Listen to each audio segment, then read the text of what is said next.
Admiral James Morrison stood at the floor-to-ceiling windows of his Pentagon office, watching the early morning sun cast long shadows across the parking lot below. At 52, he carried himself with the bearing of a man who had spent 30 years in the Navy SEALs, rising through the ranks to become one of the most respected admirals in the service. His silver hair was perfectly groomed, his uniform pressed to perfection, and his steel blue eyes held the kind of intensity that came from leading men into impossible situations and bringing them home alive. The commendations on his office walls told the story of a distinguished career. Silver stars, bronze stars with V devices for valor, purple hearts from wounds suffered in service to his country. He had led raids in Afghanistan, conducted rescue operations in hostile waters, and trained the next generation of elite warriors. To most people, Admiral Morrison represented the pinnacle of military achievement. But this morning felt different. Today, he would be taking on a new kind of mission, one that didn't involve enemy fire or covert operations.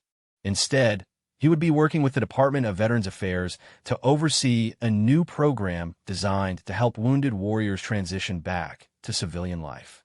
It was important work, but Morrison couldn't shake the feeling that his best days of active service were behind him. A soft knock interrupted his thoughts. "Admiral, your 9 o'clock appointment is here," his aide announced through the intercom. Morrison straightened his uniform jacket and returned to his desk. "Send them in, Commander Phillips."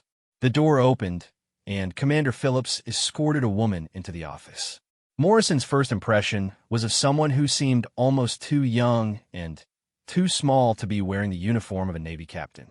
Captain Sarah Chun was barely 5 feet 4 inches tall, with straight black hair pulled back in a regulation bun and dark eyes that seemed to take in everything at once. She moved with a measured grace, but Morrison noticed something else in her posture, a subtle tension that suggested she was always ready for something to go wrong. "Admiral Morrison, this is Captain Chun," Phillips announced. "She'll be your liaison for the Warriors Transition Program." Morrison stood and extended his hand. Chun's handshake was firm and brief, professional but not warm. "Captain Chun, welcome. Please have a seat." As Chun settled into the chair across from his desk, Morrison studied her service record on his computer screen. What he saw there didn't make sense with what he was looking at. According to her file, Captain Sarah Chun was 34 years old and had been in the Navy for 12 years. Her specializations included intelligence analysis, psychological operations, and something called specialized combat operations, which was vague enough to suggest classified activities. But what really caught Morrison's attention were the gaps in her record. There were several periods, some lasting months, where her assignments were simply listed as medical leave or special assignment. For someone who had apparently never seen combat, she had spent an unusual amount of time away from regular duties. "Captain Chun," Morrison began, closing her file and looking at her directly. "I've reviewed your record, and I have to say it's quite interesting. You seem to have extensive experience with veteran support programs." Chun's expression remained neutral. "I've worked with various support initiatives over the past few years, sir. I believe strongly in helping our service members adjust to civilian life. Your passion for the work is noted in your evaluations," Morrison said, leaning back in his chair. "Though I have to admit, I'm curious about your background. Your file shows several extended medical leaves. Were you injured in the line of duty?" For just a moment, something flickered across Chun's face. It was so brief that Morrison almost missed it, but he had spent decades reading people's faces in high-stakes situations. It looked like pain, quickly suppressed and hidden behind professional composure. "I've had some health issues over the years, sir, but nothing that affects my ability to perform my duties," Chun replied. Her voice was steady, but Morrison detected a slight tension in her shoulders. Morrison nodded, though he wasn't entirely satisfied with the answer. In his experience, people who were evasive about their past usually had good reasons for being so. He decided to change the subject for now. "Tell me about the Warriors Transition Program. What exactly will we be doing?" Chun's posture relaxed slightly as they moved to professional territory. "The program is designed to provide comprehensive support for veterans who have experienced significant trauma during their service. We work with individuals who have both visible and invisible wounds, helping them develop coping strategies and find meaningful employment in civilian life. Invisible wounds, Morrison repeated. You're talking about PTSD. Among other things, yes, sir. But we've learned that trauma comes in many forms. Some of our veterans have physical injuries that aren't immediately apparent. Others have experienced psychological trauma that goes beyond traditional combat stress. The program aims to address the whole person, not just the obvious symptoms. Morrison found himself impressed by Chen's knowledge and obvious commitment to the work. But there was still something about her that he couldn't quite figure out. She spoke about trauma and healing with the kind of depth that usually came from personal experience, not just academic study. How many cases will we be handling? He asked. Initially, we'll be working with about 50 veterans, Chen replied. All of them have been referred to us because traditional support programs haven't been effective. These are the hard cases, sir. People who have fallen through the cracks of the system. Morrison leaned forward, his interest peaked. Throughout his career, he had always been drawn to the impossible missions, the situations where everyone else had given up hope. What makes them hard cases? Chen was quiet for a moment, as if choosing her words carefully. Many of them have experienced trauma that doesn't fit neatly into standard categories. Some have been injured in ways that aren't immediately visible.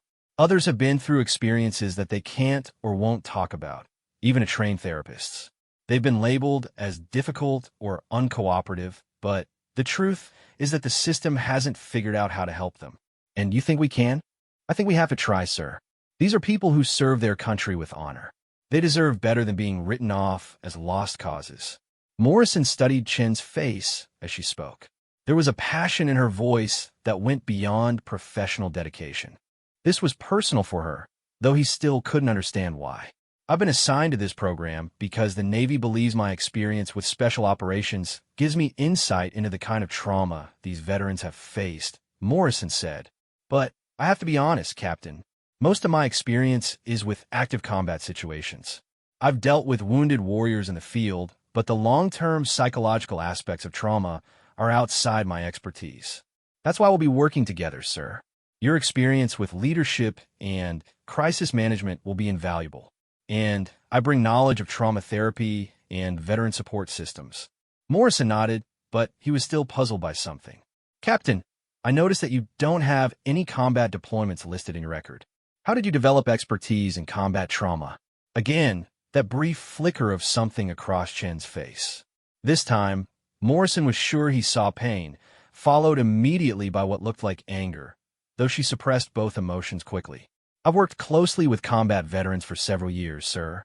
I've also completed extensive training in trauma therapy and psychology. It was a perfectly reasonable answer, but Morrison sensed there was more to the story. Throughout his career, he had learned to trust his instinct about people, and his instincts were telling him that Captain Sarachan was hiding something significant. Their conversation was interrupted by Morrison's phone. Admiral, I have General Patterson from the Joint Chiefs on line 1, his aide announced. Morrison glanced at Chun. I need to take this call. Can we continue our discussion this afternoon? Say 1400 hours. Chun stood and nodded. Of course, sir. I'll prepare some case files for you to review. As she moved toward the door, Morrison called after her. Captain Chun, I'm looking forward to working with you on this program. I have a feeling we're going to help a lot of people. Chun paused at the door and looked back at him. For a moment, her professional mask slipped, and Morrison saw something raw and vulnerable in her eyes. I hope so, sir, she said quietly. I really hope so. After she left, Morrison sat back in his chair and stared at the closed door. In 30 years of military service, he had developed a sixth sense about people. He could usually tell within minutes whether someone was trustworthy, competent, or hiding something important. Captain Sarachan was definitely trustworthy and competent, but she was also definitely hiding something. The question was what, and why it mattered so much to her. Morrison picked up Chen's file and read through it again, more carefully this time. The gaps in her service record were even more puzzling upon closer inspection. She had entered the Navy as an intelligence specialist, but somewhere around her 5th year of service, her assignments became increasingly vague. Special assignment, medical leave, classified duties.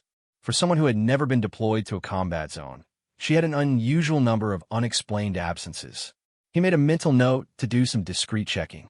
Not because he didn't trust Chun, but because he had learned that understanding the people you worked with was essential to mission success. And something told him that understanding Captain Sarah Chun was going to be more complicated than he had initially thought. Morrison's phone rang again, pulling him back to the present.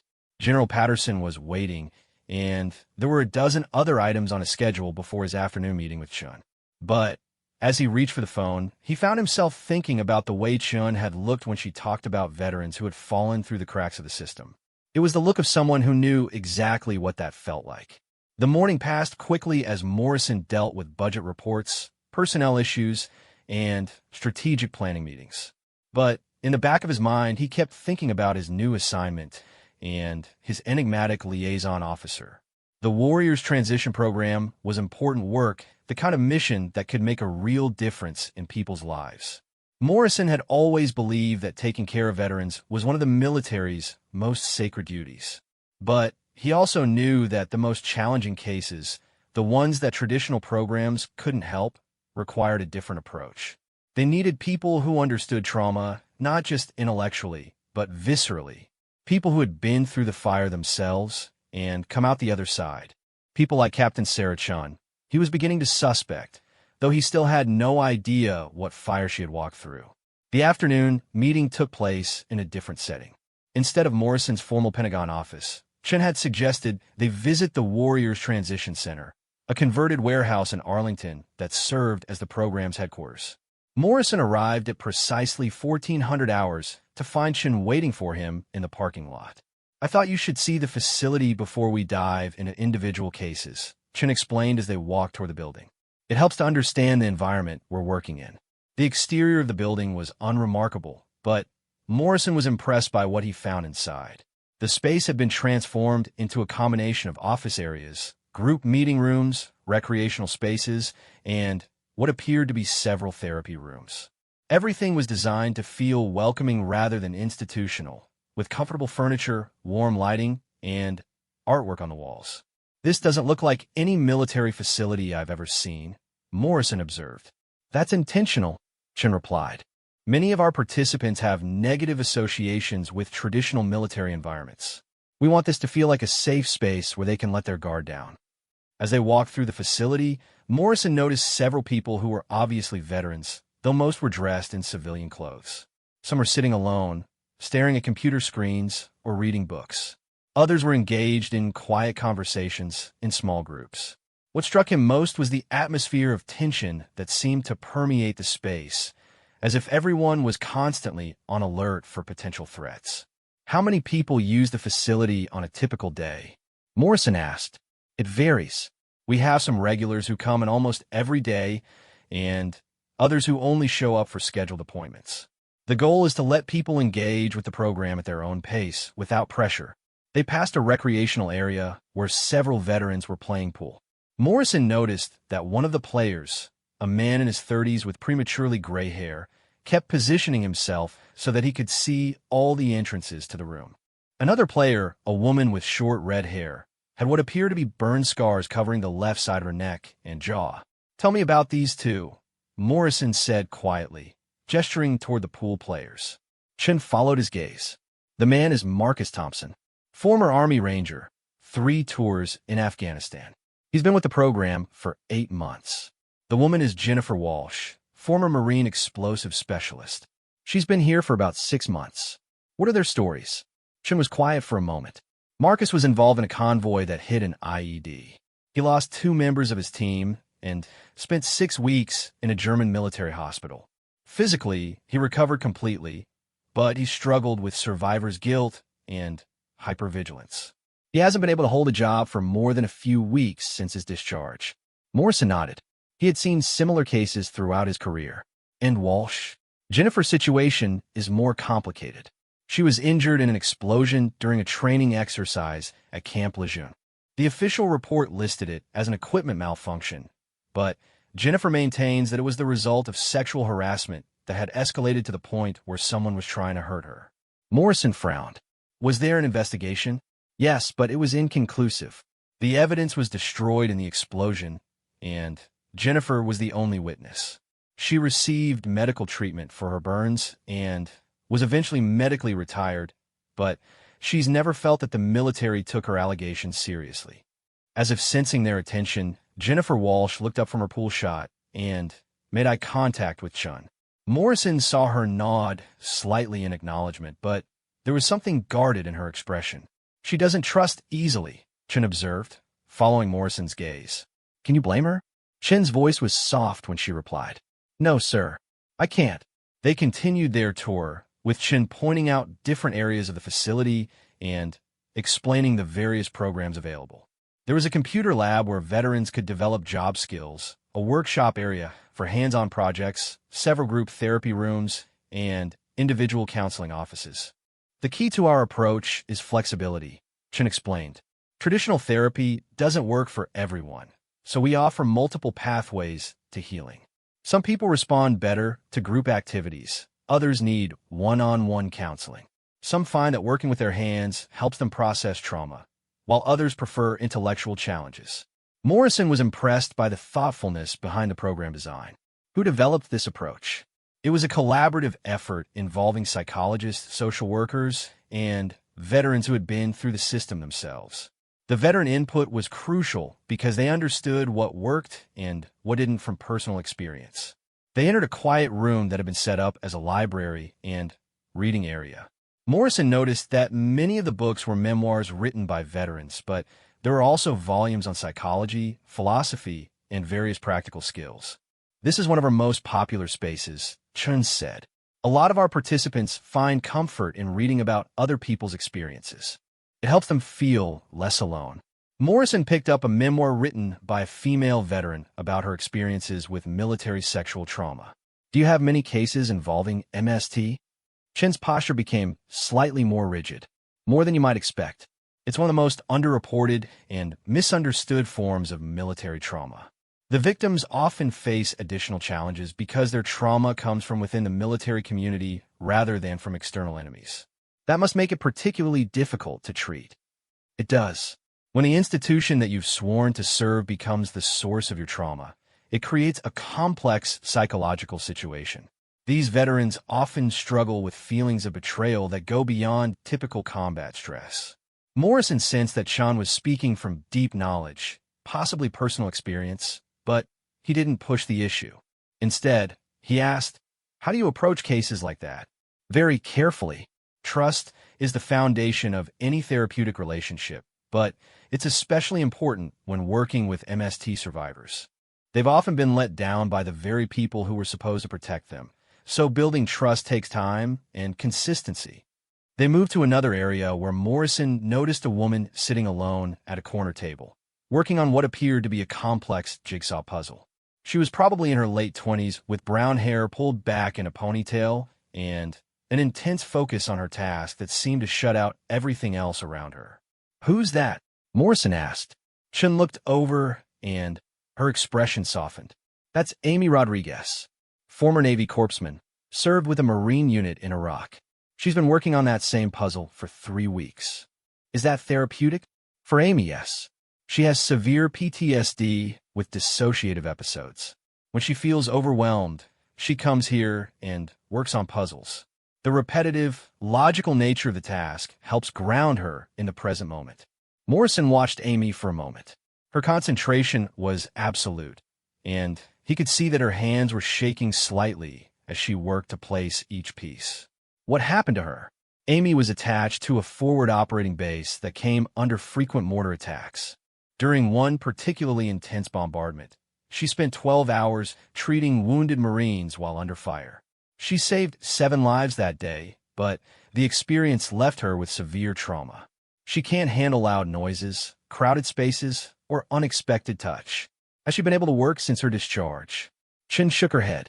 She's tried several jobs, but the PTSD symptoms make it almost impossible.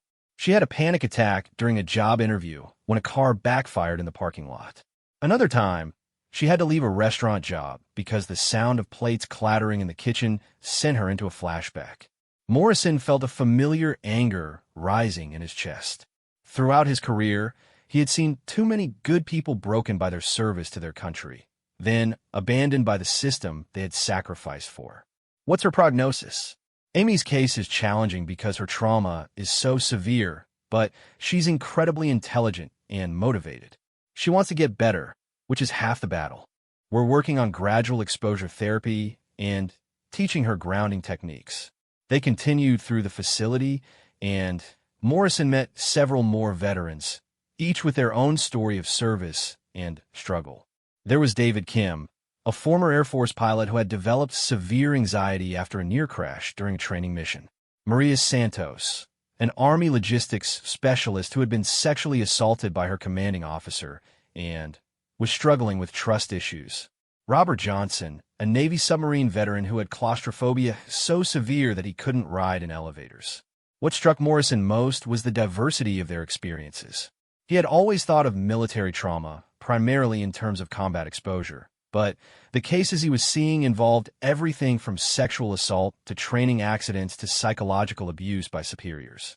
I'm beginning to understand why traditional programs haven't been effective for these cases, Morrison said as they completed their tour. Their experiences don't fit neatly into standard categories. Exactly, Chin agreed. That's why individualized treatment plans are so important. We have to meet each person where they are, not where we think they should be. They ended up in Chin's office, a small but comfortable space filled with books on psychology and trauma therapy. Morrison noticed several certificates on the wall indicating that Chun had completed advanced training in various therapeutic techniques. You've clearly put a lot of effort into understanding trauma therapy, Morrison observed, settling into a chair across from Chin's desk. It's important work, Chin replied, but Morrison detected that same slight tension in her voice that he had noticed earlier. Captain, I hope you don't mind me saying this, but you seem to have a very personal connection to this work. Your knowledge goes well beyond what I would expect from someone with a purely administrative background. Chin was quiet for a long moment, staring at her hands folded on the desk. Morrison could see that she was struggling with something, and he sensed that he was approaching the edge of whatever secret she was keeping. Sir, I believe that effective leadership requires understanding the people you're trying to help, Chin finally said. I've made it my business to learn as much as possible about trauma and recovery. It was another perfectly reasonable answer that didn't really answer his question. Morrison decided to try a different approach. I've been reviewing some of our initial cases, and I noticed that several of them involve situations where the veterans feel that their experiences haven't been believed or validated by the military justice system. How do we address that? Chin looked up at him, and for a moment, Morrison saw something vulnerable and raw in her eyes before she composed herself. Validation is crucial for healing, she said carefully. When someone's experience is dismissed or questioned, it becomes part of their trauma. Sometimes the most important thing we can do is simply believe them and acknowledge that what happened to them was wrong. Even when there's no proof, especially when there's no proof. These veterans have already been through official investigations that found insufficient evidence. They don't need us to prove their cases. They need us to help them heal. Morrison nodded thoughtfully. That makes sense from a therapeutic perspective, but it goes against everything I was trained to believe about evidence and accountability. Understand that, sir. Military culture emphasizes facts and proof, which serves important purposes in operational contexts. But healing from trauma isn't about proving what happened. It's about processing the emotional impact of experiences. How do you maintain that distinction in your own mind? How do you work with people whose stories can't be verified without losing your objectivity? Chun was quiet again, and Morrison could see that his question had hit close to home. When she finally spoke, her voice was softer than usual. Sir, I've learned that sometimes the truth isn't about what can be proven in a court of law. Sometimes it's about what someone carries in their heart and mind and how that affects their ability to function in the world. Our job isn't to be judges. It's to be healers. Morrison studied Chin's face as she spoke. There was something deeply personal in her words, and he was beginning to suspect that her connection to this work went far beyond professional interest.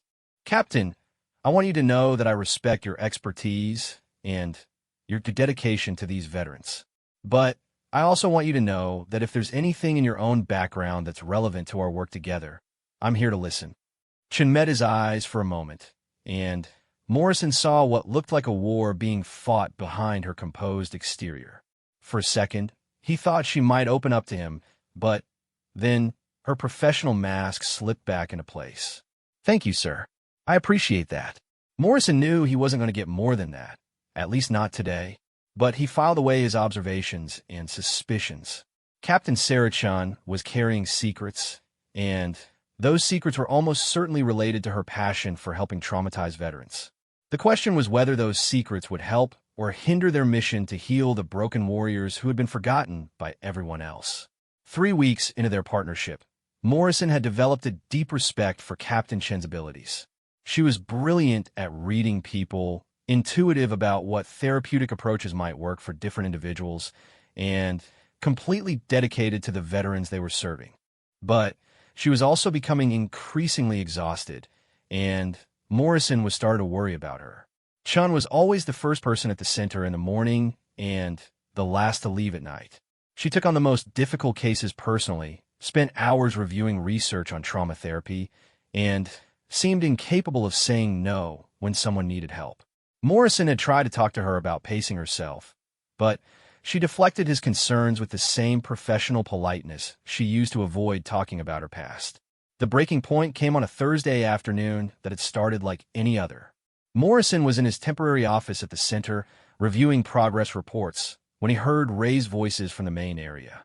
He looked up to see a commotion near the entrance, where a tall man with an aggressive posture was confronting one of their veterans. Morrison immediately recognized the veteran as Jennifer Walsh, the former Marine explosives specialist with burn scars on her neck. She was backed against the wall, her face pale and her hands shaking, while the man continued to advance on her. "You think you're some kind of hero," the man was shouting. "You're just a pathetic waste of space who couldn't handle a real military career." Morrison was already moving toward them when he saw Chun appear seemingly from nowhere, placing herself between Walsh and the aggressive man. Despite being significantly smaller than her opponent, Chen's posture was confident and commanding. "Sir, I need you to step back immediately," Chen said firmly. "This is a private facility, and you're not welcome here." The man turned his attention to Chun, his face red with anger. "And who the hell are you?" Another broken toy pretending to be a soldier. Morrison saw Chen's jaw tighten, but her voice remained steady. "I'm Captain Chun, and I'm the director of this facility. You need to leave now, or I'll call security." "Captain," the man laughed mockingly. "What did you do to earn those bars? Sleep with the right people? Or maybe you're just another lying little—" The man never finished his sentence because Morrison arrived and grabbed him by the arm. At 6'2", and with the muscle memory of 30 years in special operations, Morrison's presence immediately changed the dynamics of the situation. "I think the lady asked you to leave," Morrison said quietly, his voice carrying the kind of authority that came from decades of command experience. The man looked up at Morrison and seemed to recognize that he had made a serious miscalculation. "I was just trying to talk to my ex-wife," he muttered, but his aggressive posture deflated. Morrison glanced at Walsh, who was still pressed against the wall, breathing hard and obviously in the grip of a panic attack. "Jennifer, is this man bothering you?" Walsh nodded, unable to speak but clearly terrified. Morrison turned back to the man, his voice now carrying an unmistakable edge of menace. "You have 30 seconds to get out of this building. If I see you here again, or if you contact Ms. Walsh again, you'll be dealing with both facility security and the military police. Do we understand each other?" The man mumbled something that might have been agreement and headed for the exit, but not before shooting a venomous look at both Chun and Walsh. Morrison immediately turned his attention to Walsh, who was hyperventilating and showing signs of a severe panic attack. Chun was already beside her, speaking in a calm, soothing voice. "Jennifer, you're safe now. He's gone, and he can't hurt you. Can you look at me?" Chen's voice was gentle but confident, clearly the product of extensive training in crisis intervention. Walsh managed to focus on Chen's face, and Morrison watched as Chun guided her through breathing exercises and grounding techniques. Within a few minutes, Walsh's breathing had returned to normal, though she was still shaking. "Jennifer, why don't we get you somewhere quiet where you can rest?" Chin suggested. "Amy's in the puzzle room, and I think she'd enjoy the company. Walsh nodded gratefully and allowed Chun to guide her toward the back of the facility. Morrison followed, impressed by Chen's handling of the crisis, but also curious about the personal dynamics he had observed. Once Walsh was settled in a quiet room with Amy Rodriguez, Morrison and Chun stepped outside to debrief. "Who was that man?" Morrison asked. "Jennifer's ex-husband," Chun replied, her professional composure firmly back in place. "He blames her for the end of their marriage.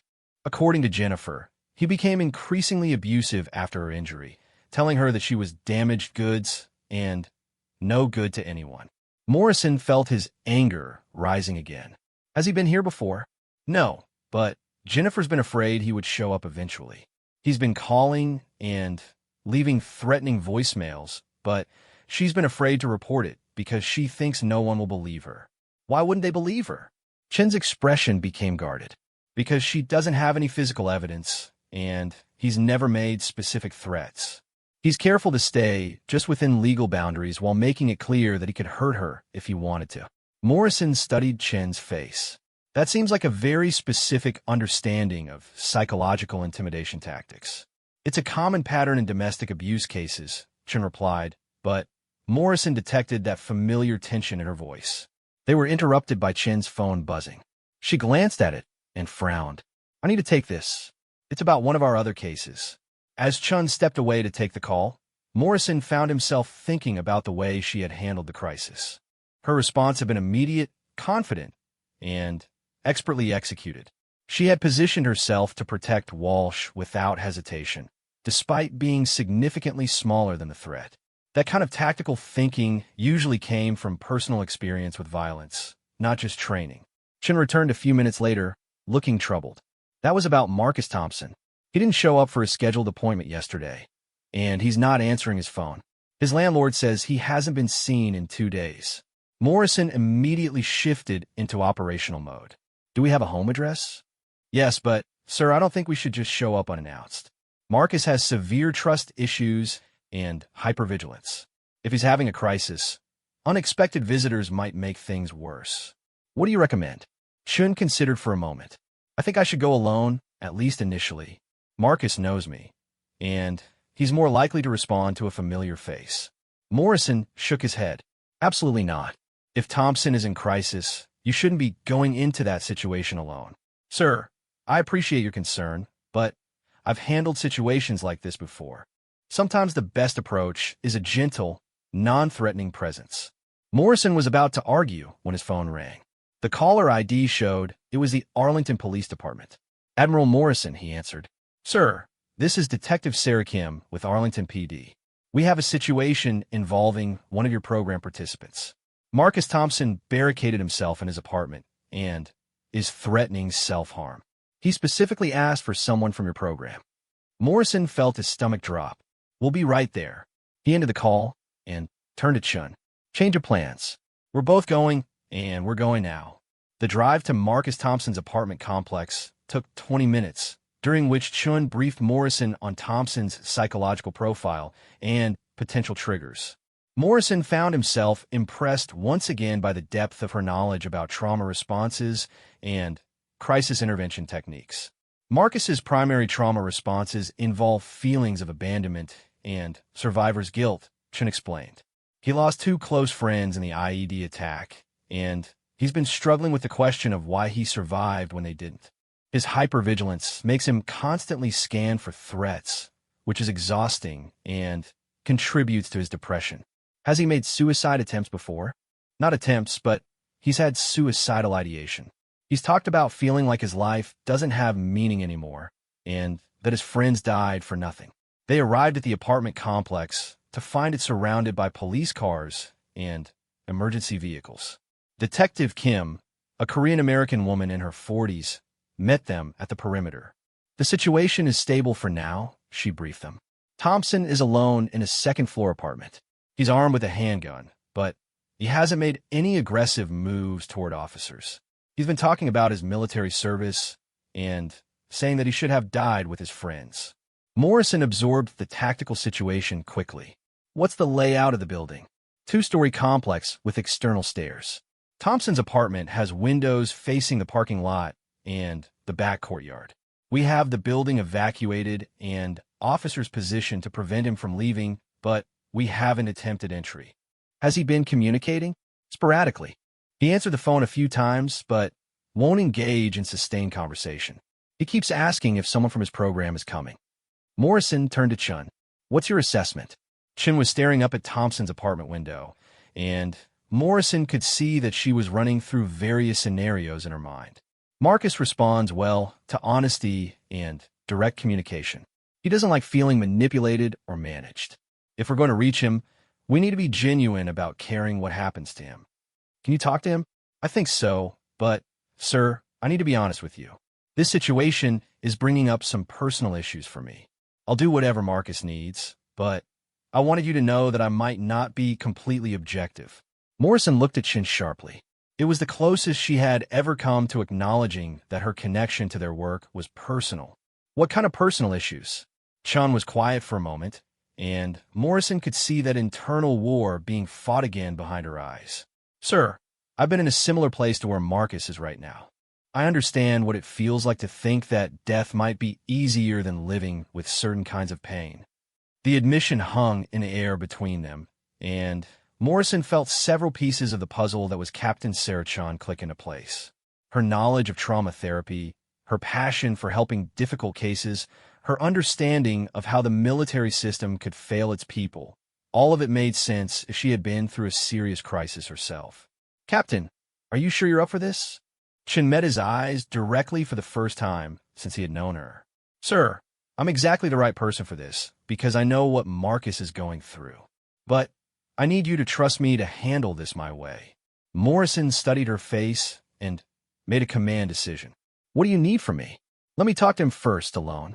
If I can't reach him, then we'll try other approaches. But Marcus needs to know that someone understands his pain without judging him for it. Detective Kim handed Chin a phone connected to Thompson's apartment. He's been picking up about half the time when we call. Chin took the phone and dialed. Morrison watched her face as she waited for Thompson to answer, and he could see that she was drawing on some deep well of personal experience. Marcus? It's Sarah Chun from the program. I heard you're having a rough day. Morrison could hear Thompson's voice faintly through the phone, but couldn't make out words. I know, Chun continued. I know it feels like too much right now. I know you're thinking about your friends and wondering why you're still here when they're not. She paused, listening. Marcus, can I tell you something? A few years ago, I was exactly where you are right now. I was in a situation where dying seemed like the only way to make the pain stop. I understand what that feels like. Morrison saw Chin's hand tremble slightly as she spoke, and he realized that she was sharing something deeply personal, possibly for the first time. The difference is that I had someone who refused to let me disappear. Someone who kept believing that my life had value even when I couldn't see it myself. And now I'm here talking to you because they were right. There was a longer pause, and Morrison could see that Thompson was responding more extensively. That's exactly right, Chin said. It does feel like you're betraying them by living when they can't. But, Marcus, can I ask you something? What would your friends want for you? Would they want you to suffer forever because they're gone? Morrison watched Chin's face as she continued the conversation. Whatever she was drawing on from her own experience was clearly resonating with Thompson, because the conversation was lasting longer than any of the previous attempts. I know you don't believe that right now, but your life has meaning beyond your military service. The work you do with other veterans in our program matters. Amy Rodriguez told me last week that talking to you helped her get through a panic attack. Jennifer Walsh said you were the first person who understood what it felt like to be invisible. Chun listened for several minutes, and Morrison could see tears forming in her eyes. Marcus, I'm going to ask you to do something that might seem impossible right now. I want you to put the gun down and come outside so we can talk face to face. Not because everything is going to be magically better, but because you deserve the chance to heal. The silence stretched on for what felt like hours, but was probably only minutes. Then Morrison heard the apartment door open, and Marcus Thompson appeared at the top of the external stairs. He was holding a handgun, but it was pointed at the ground, and his body language suggested surrender rather than aggression. Marcus, Can you set the gun down on the stair next to you? Chen called out. Thompson hesitated for a moment, then placed the weapon on the concrete step and raised his hands.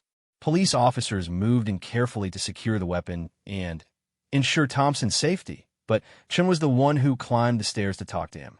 Morrison watched from below as Chen and Thompson sat on the steps together, talking quietly. He couldn't hear their conversation, but he could see that both of them were crying and that whatever Chen was sharing was deeply personal. After about 30 minutes, Chen and Thompson came down the stairs together. Thompson was still shaken, but seemed calmer, and he allowed the paramedics to check him over before agreeing to go to the hospital for evaluation. As the emergency vehicles began to clear the scene, Morrison approached Chen, who was standing alone beside her car. "That was extraordinary work, Captain. You probably saved his life." Chen nodded, but didn't seem to take any satisfaction from the outcome. He's going to need intensive support over the next few weeks. This won't be his last crisis. How did you know what to say to him? Chen was quiet for a long moment, staring at the apartment building where Thompson had almost ended his life. "Because I've been there, sir. I've stood in that same place, holding that same kind of pain, wondering if anyone would care if I just stopped existing." Morrison felt something shift between them, a dropping of pretenses that had been building for weeks. "What happened to you, Sarah?" The use of her first name seemed to surprise Chen, and she looked at him with an expression that was vulnerable and afraid. "That's a very long story, sir, and most of it isn't pretty." Morrison leaned against his car, settling in for whatever she was ready to tell him. "I've got time, and I'm harder to shock than you might think." Chen took a deep breath, and Morrison could see her making a decision that she had been avoiding for years. "Sir, what I'm about to tell you is going to change how you see me and probably how you see this program. Are you sure you want to know?" Morrison looked at this small, dedicated woman who had just talked a suicidal veteran down from the edge and who had been carrying her own secrets while helping others heal from theirs. "Captain Chen, I've spent 30 years in the military, and I've learned that the people who understand pain the best are usually the ones who have survived it themselves. Whatever you're ready to tell me, I'm ready to hear." They drove to a quiet diner about 10 minutes from the apartment complex, the kind of place where conversations could happen without interruption. Morrison ordered coffee for both of them, and then waited as Chen gathered the courage to begin her story. "I need to start by telling you that everything in my service record is technically accurate," Chen said, her hands wrapped around her coffee cup. "But it doesn't tell the real story." Morrison nodded encouragingly. "I figured as much." Chen took a shaky breath. "I enlisted in the Navy 12 years ago because I wanted to serve my country and because the military offered me a chance for education and career advancement. I specialized in intelligence analysis, and for the first few years, everything went exactly as planned." She paused, staring into her coffee. Morrison could see that this was difficult for her, but he didn't rush her. "In my 5th year of service, I was assigned to a joint intelligence unit at Norfolk Naval Base.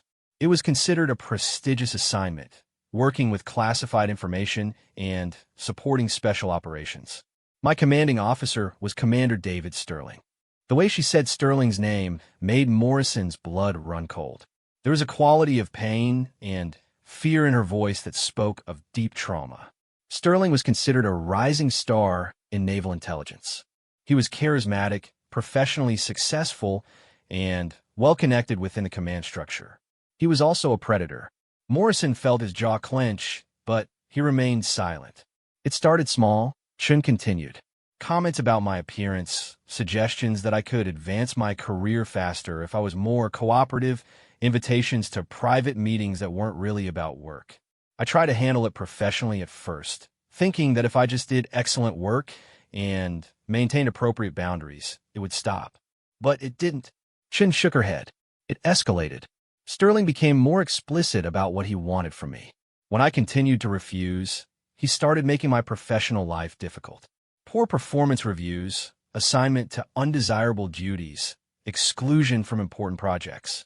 He made it clear that my career would suffer if I didn't comply with his demands." Morrison had heard similar stories throughout his career, and they always made him furious. "Did you report it?" "I tried. I spoke to my direct supervisor, who was one of Sterling's close friends. He suggested that I was misinterpreting Sterling's mentorship and advised me to be more appreciative of the opportunities one was being given. Jesus. It gets worse, Chin said quietly. When informal complaints didn't work, I filed a formal sexual harassment complaint through the proper channels. Sterling was temporarily reassigned pending investigation, but within a week, my security clearance was suspended pending a review of my reliability and judgment. Morrison understood the implications immediately. They questioned your fitness for duty as retaliation for reporting. Exactly. Without a security clearance, I couldn't do my job. I was reassigned to administrative duties while the investigation proceeded. Meanwhile, Sterling's friends in the command structure began a systematic campaign to discredit me. Rumors were spread about my mental stability, my professionalism, even my patriotism. Chin's hands were trembling now, but she continued. The investigation took 6 months. During that time, I was isolated, professionally marginalized, and subject to constant surveillance and questioning. They went through every aspect of my personal life looking for anything they could use to discredit my allegations. What was the outcome? Chin laughed bitterly. Insufficient evidence to substantiate the charges. Sterling received a letter of counseling in his file and was transferred to a new assignment. I was told that my security clearance would be restored and that I could return to normal duties. Morrison could see that there was more to the story. But that wasn't the end of it. Sterling's transfer was to Pentagon duty, where he had even more influence and connections. He made it clear that my career in naval intelligence was over. Every time I applied for a new assignment, every time I was considered for promotion, somehow my reliability issues would come up. Chin was crying now, but she continued. I spent the next 2 years being transferred from one dead-end assignment to another. I was competent at my job, but I was marked as a troublemaker. Other officers were warned to be careful around me because I was litigious and might file false complaints. Morrison felt sick. He had seen the military's institutional tendency to protect itself at the expense of individuals who reported misconduct, but hearing it described in such personal detail was heartbreaking. How did you survive it? Barely, Chin admitted. I developed severe depression and anxiety. I started having panic attacks and couldn't sleep. I felt like I was going crazy because everyone around me was acting like nothing had happened, like I was the problem. She paused to wipe her eyes. 2 years after the investigation ended, I had a complete breakdown. I was found in my base quarters after I'd taken an overdose of prescription medication. Morrison closed his eyes, understanding now why Chan had been able to reach Marcus Thompson so effectively. That's when you were put on medical leave. Chin nodded. Several months of inpatient psychiatric treatment, followed by intensive outpatient therapy. The official diagnosis was major depressive disorder with anxiety, but the real issue was complex trauma from prolonged workplace harassment and institutional betrayal. How did you come back from that? Chin was quiet for a long moment. I had a therapist who specialized in military sexual trauma. Dr. Patricia Williams was the first person in years who believed my story without question and helped me understand that what happened to me wasn't my fault. She took another sip of coffee. Dr. Williams helped me realize that I had options beyond just accepting the destruction of my career.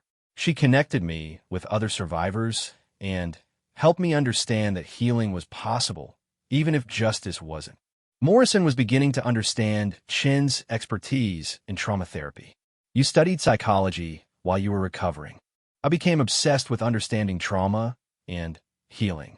I took every course I could find, read every book on the subject, attended conferences and workshops. I wanted to understand what had happened to me, but I also wanted to be able to help other people who were going through similar experiences. How did you end up in the Warriors Transition Program? Chin's expression became slightly more hopeful. When I was ready to return to active duty, I was assigned to a Navy office that supported veteran services. It was meant to be another dead-end assignment, but I threw myself into the work. I started noticing patterns in the cases of veterans who weren't responding to traditional treatment. Morrison could see where this was leading. Veterans with experiences similar to yours. Military sexual trauma, institutional betrayal, experiences that didn't fit neatly into combat trauma categories.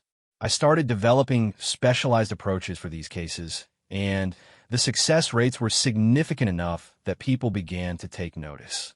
Chun straightened in her chair, and Morrison could see her professional confidence returning. That's how I ended up being selected for the Warriors Transition Program. My superiors saw my expertise in difficult cases as valuable, even if they didn't fully understand where that expertise came from. Morrison sat back in his chair, processing everything Chun had told him. Sarah, I'm sorry that happened to you, and I'm sorry that the system failed you so completely. Thank you, sir. That means more than you know. I have to ask, though, how are you able to work in the military system, knowing what you know about how it can protect predators and punish victims? Chun considered the question carefully. It's complicated. I'm angry at the system, and I'll probably always carry that anger. But I've also seen that there are good people within the military who genuinely want to help. People like you, who are willing to listen and believe and fight for the veterans who need support. She paused, and honestly, this word gives my experience meaning. If I can help even one person avoid what I went through, or help them heal from it, then maybe everything I suffered wasn't for nothing. Morrison felt a deep respect for Chen's courage and resilience. Have you ever considered pursuing the matter further? Sterling's behavior was clearly criminal. Chen's expression hardened.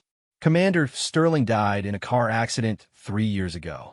And even if he hadn't, the statute of limitations has passed for most of what he did to me. The military justice system wasn't designed to handle cases like mine. They sat in silence for a few minutes, Morrison absorbing the full scope of what Chun had endured and overcome.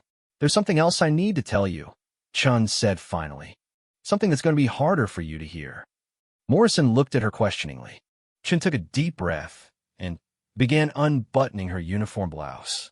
You asked me once about my medical leaves, about why I had so many gaps in my service record. Morrison started to protest that she didn't need to show him anything, but Chun held up a hand. You need to see this if you're going to understand why I do this work and why I'm the right person to help the veterans in our program.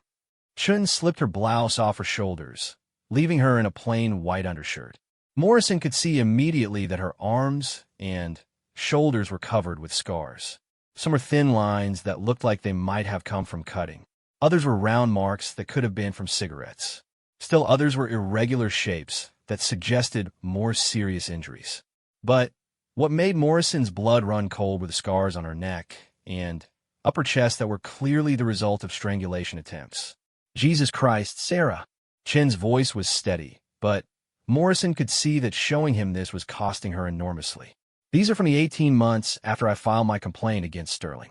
Some of them are self-inflicted, from when the depression and PTSD became unbearable. But others... She touched a particularly ugly scar on her collarbone. This one is from when Sterling cornered me in a supply closet and told me that if I didn't withdraw my complaint, things would get much worse for me. Morrison felt a rage building in his chest that he hadn't experienced since combat. He did this to you?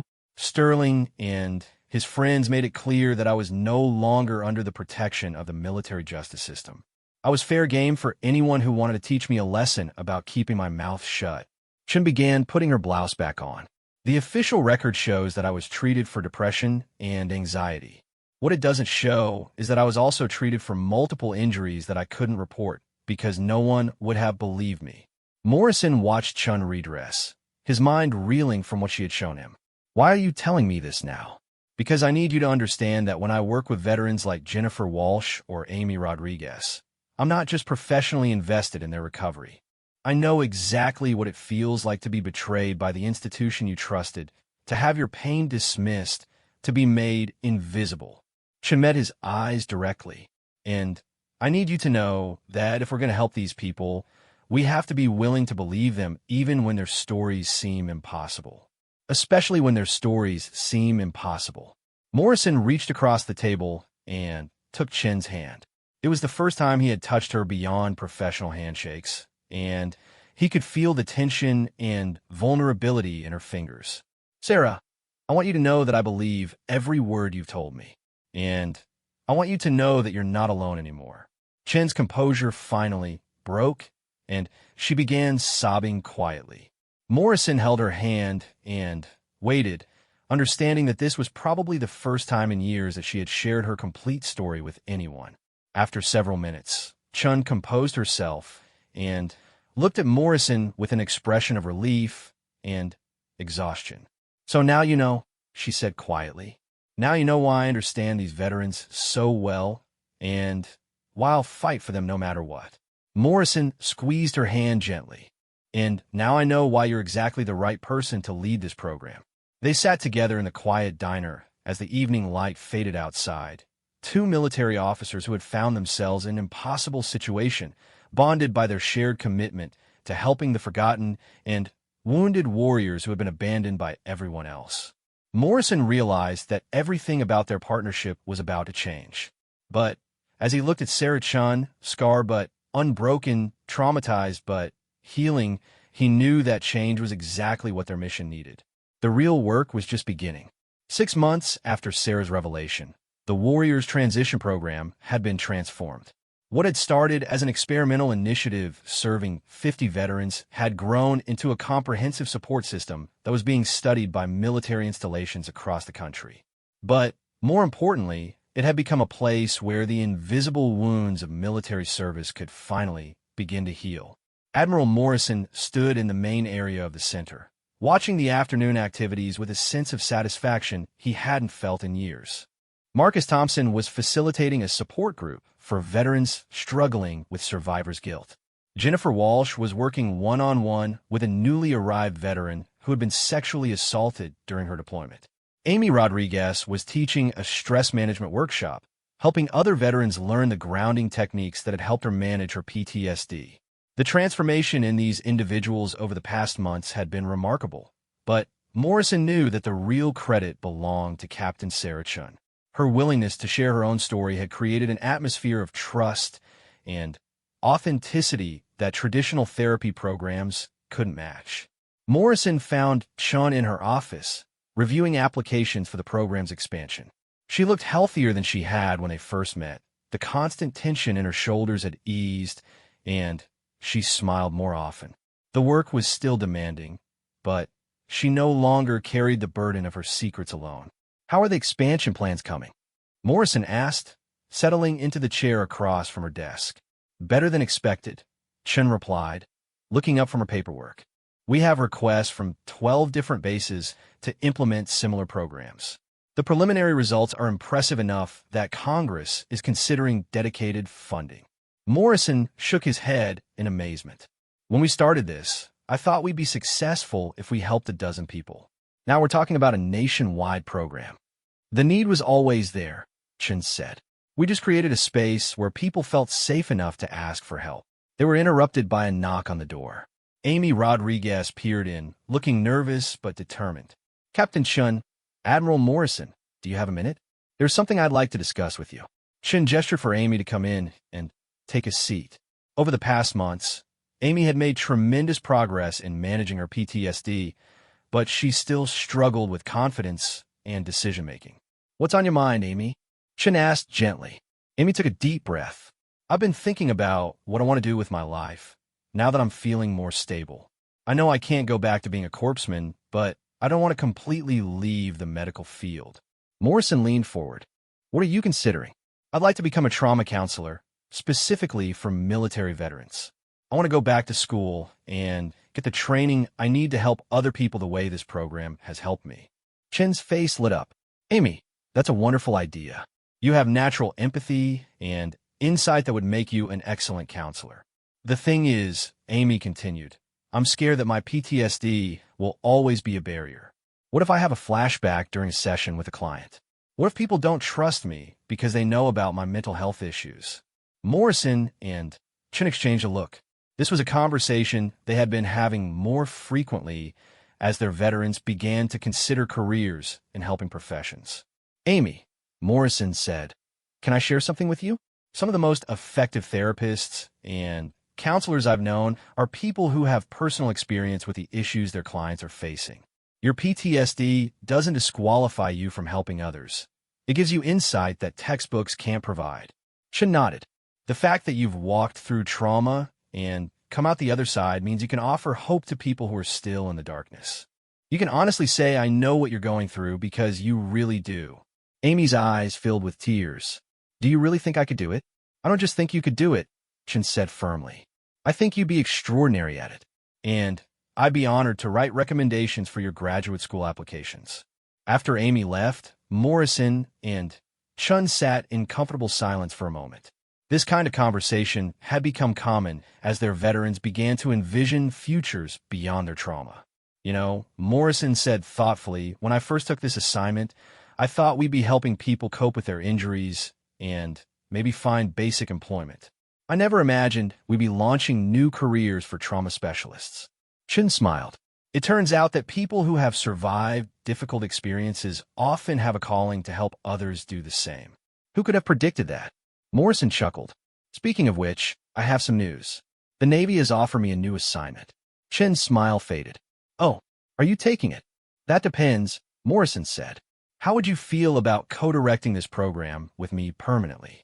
The Navy is willing to make this my final assignment before retirement, and they want to formalize our partnership. Chin's face showed surprise and delight. Are you serious? Dead serious. We work well together, Sarah, and I think we've both found our calling in this work. Chan was quiet for a moment, and Morrison could see her processing the implications of his offer. James, she said, using his first name for the first time, there's something else I need to tell you. Something that might affect your decision. Morrison felt a familiar flutter of concern. Over the months, Chen had become more open about her experiences, but he sensed there was still more to her story. I've been thinking about going public with my story, Chen continued. Not just within the military, but publicly. I've been contacted by journalists who are investigating military sexual trauma, and I think my case could help other survivors come forward. Morrison considered this carefully. How would that affect your career? It would probably end it, at least in terms of advancement. The Navy doesn't like officers who draw negative attention to institutional problems. But I'm not sure I care about advancement anymore. Chun stood and walked to the window. I've been thinking about what Amy said about being scared that her PTSD would disqualify her from helping people.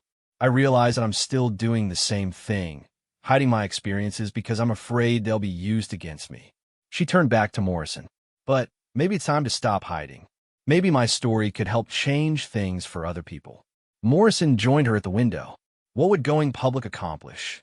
It would show other survivors that they're not alone, that someone with rank and credentials believes them.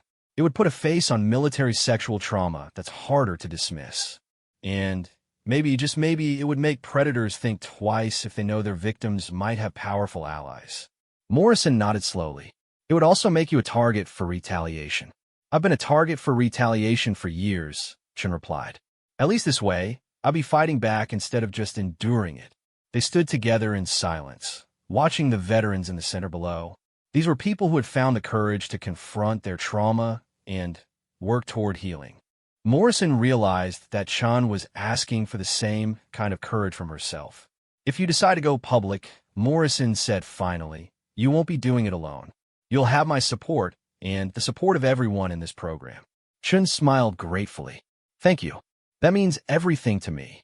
Their conversation was interrupted by excited voices from the main area. Morrison and Chun looked down to see Jennifer Walsh animatedly talking to a group of veterans gathered around her. I wonder what's happening, Chun mused. They made their way downstairs to find that Walsh had just received news that her ex-husband had been arrested for violating the restraining order they had helped her obtain. But more importantly, she had also received a job offer from a local veteran service organization that had been impressed by her work as a peer counselor in their program. It's not just any job, Walsh explained excitedly. They want me to develop a program specifically for female veterans who have experienced military sexual trauma. They said my combination of personal experience and leadership skills makes me uniquely qualified. The group of veterans surrounding Walsh erupted in cheers and applause. Morrison watched as Chun wiped tears from her eyes, clearly moved by Walsh's transformation from a terrified woman pressed against a wall to a confident leader ready to help others. You see what you've created here? Morrison said quietly to Chun. This isn't just a treatment program. It's a launching pad for people to reclaim their power and purpose. Chun nodded, her voice thick with emotion. It's what I wish had existed for me 10 years ago.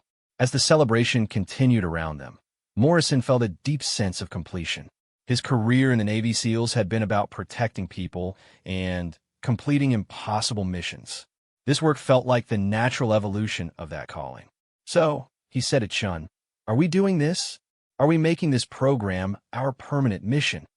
Chun looked around at the veterans who had become their extended family, people who had found hope and healing in this unexpected place. "I can't think of anything I'd rather do with the rest of my career, even if it means giving up the possibility of flag rank." Chun laughed. "James, I've been carrying around shame and secrets for so long that I forgot what it felt like to be proud of my work. This program, these people, what we've built together, this is the proudest I've ever been to wear this uniform." Morrison extended his hand to Chun, a formal gesture that had become their tradition for marking important moments. "Partners?" he asked. Chun shook his hand firmly. "Partners." As the afternoon wore on, Morrison found himself reflecting on the journey that had brought him to this point. 6 months ago, he had been a distinguished admiral looking for a meaningful way to end his career. He had expected to spend a year helping some veterans with job training and basic counseling before moving on to retirement. Instead, he had discovered a hidden world of military trauma that challenged everything he thought he knew about service and sacrifice. He had partnered with a remarkable woman who had survived experiences that would have broken many people, and who had channeled her pain into a passion for healing others. Together, they had created something unprecedented, a place where the invisible wounds of military service could finally be acknowledged and treated. But perhaps most importantly, Morrison had learned that sometimes the most important battles were fought not against foreign enemies, but against the systems and attitudes that failed to protect the people who served. This was a different kind of special operation, one that required not weapons and tactics, but compassion and courage. As he watched Sarah Chun work with a new veteran who had just arrived at the center, Morrison realized that this was exactly where he was meant to be. The Warriors Transition Program had become more than a treatment facility. It had become a beacon of hope for people who had been forgotten by everyone else. And for Sarah Chun, who had spent years hiding her scars and carrying her secrets alone, it had become something even more precious. A place where her pain had been transformed into purpose, where her survival had meaning, and where the question, "What are you?" could finally be answered with pride rather than shame. She was a warrior who had faced her greatest battles not on foreign soil, but within the very institution she had sworn to serve. She was a survivor who had refused to let trauma define her. She was a healer who understood that sometimes the most powerful medicine was simply being believed. And she was exactly who these forgotten veterans needed her to be, someone who had walked through hell and came back to light the way for others.